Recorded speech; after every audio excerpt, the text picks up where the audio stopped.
Okay, boys and girls, now that we read about Fern and her little sky adventure, we inadvertently, without knowing it, read about cause and effect. All the things that Fern did had an effect.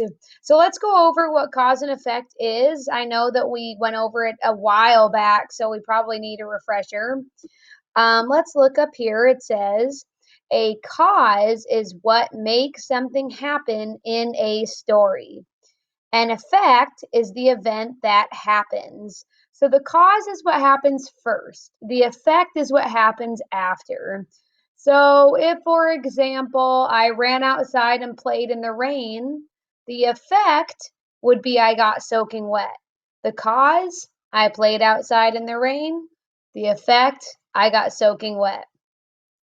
So let's look at our some text evidence in the story that we just read and find some causes and effects. This organizer is already done for you. We would be doing this in class normally, but let's look at it. We have cause on this side and effect on this side. And so we have a little example here to kind of help you see where the author got these answers.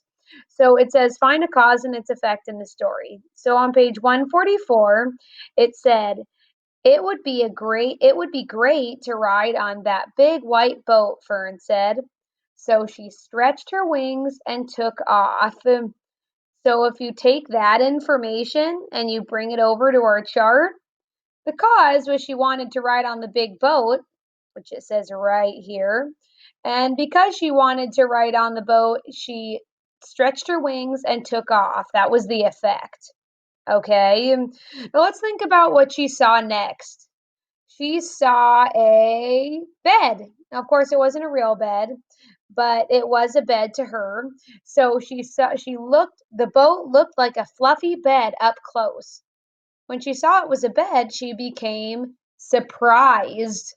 That was the effect of her seeing the bed. And last in the story, we have the event that it started to rain.